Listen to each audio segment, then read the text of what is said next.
welcome to episode 5 of Steele Man, which is one better than iron. Shield of Arav, which is probably the worst quest reward ever, but it's required for other ones, so it's good to have. I'll show you what progress I've made sort of after the end of the last one. I did a bit of fishing. I've got a bit of food now, like 200-300 tuna, that kind of thing.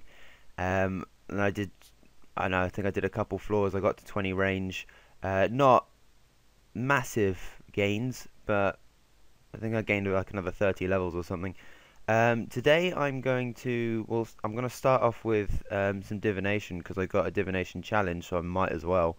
Right, that's level 10 divination, road to 10 milestone cape. I've not used any of the energy for enhanced experience. I probably won't at any point, just because it's probably a good idea just to keep them for things like, I know it's only pale, but you can get a divine tree from it, and that might be worth doing for, actually probably the bronze rock would be better, but it might be a good idea to use those. And how much XP do we get for this?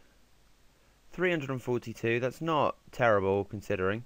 Level 11 now. The reason to do gnome over Berthorpe. Decided to do Big Chin while I was in the area. It took me, well, the first time I went in, it took me about 40 seconds to actually get in, and then I was black screened anyway, and in trying to correct that, it logged me out.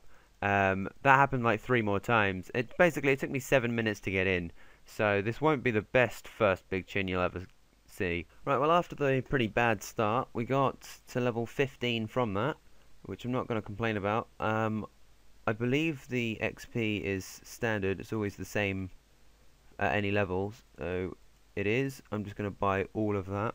Alright, and there's 30 agility, and the reason for getting that will become clear later. Fruit Blast, Dirty Blast, Green Man's Ale, Grand Tree. And I realise now that I probably shouldn't have done all that agility first, I should have done the quest first. Add E2H, RFD Part 1. Right, this is probably worth mentioning. Bronze Boots. Going for the Slayer boot challenge. Okay, no, fancy boots are the same stats. Okay, it didn't matter. I'm gonna stick to those then, just because they look nicer then. I'll keep the boots. We'll go for a boot set. Okay, it's just hit me for 49. I'm on 49 life points. Spam to the bank. Spam to the bank. No! I switched to EOC so that I would hit, so I could heal in between. Oh, get wrecked. So I could heal in between kills, because I only had what ended up being 5 left. All it did is it made the poison hit much harder, and so suddenly I was desperately going, oh shit, I need to teleport.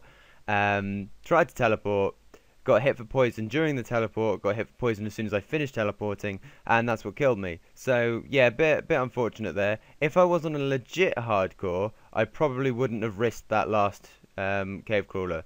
So I would like to point out that that was avoidable.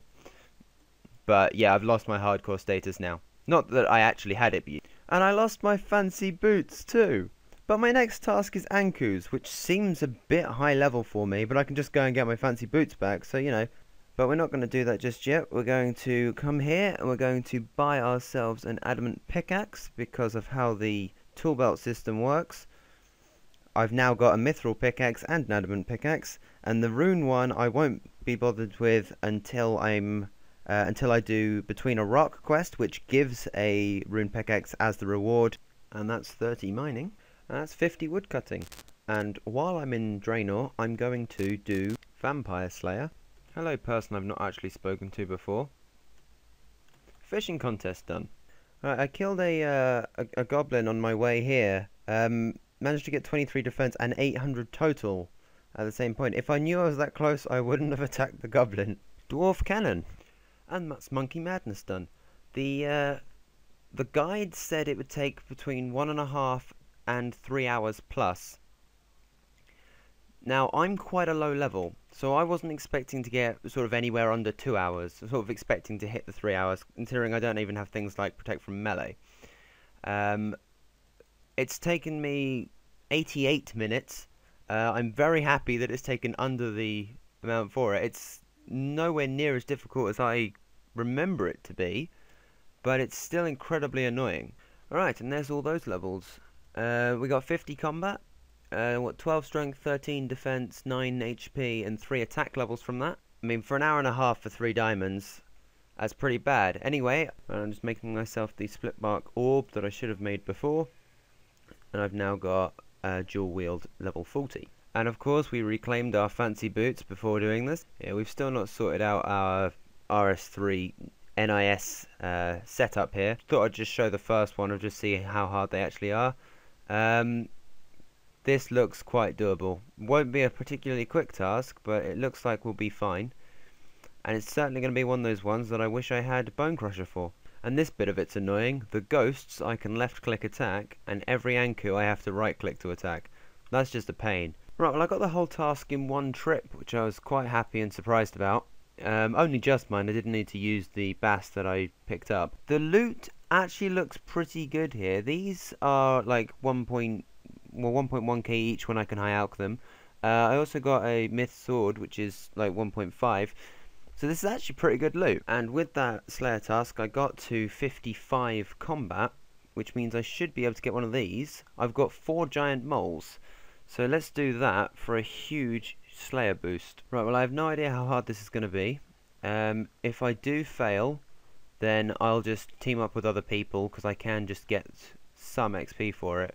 But we'll see how this goes, and hopefully it won't hurt too much. Okay, I'm not going to get this kill. I can already tell I'm not going to get this kill. I've done 2k damage, and it's already done like 3k to me. I don't have 75k's worth of damage in there. I'm going to have to team up with other people or level up for this. Right, we're not entirely sure if this will work, but I've got Koopy Kenny, clanmate, helping me out with this. I'm just going to do damage where I can. It does count! I realise this was a bit cheap. But that's the problem with it being a mode rather than a personal challenge. A personal challenge, people will do it legit. A mode, people will do what they can within the mode, as long as it works. But here we go. We got level 29 from that, getting 7k XP. Not the best start you can get, but certainly helps to skip over some levels, and that's great.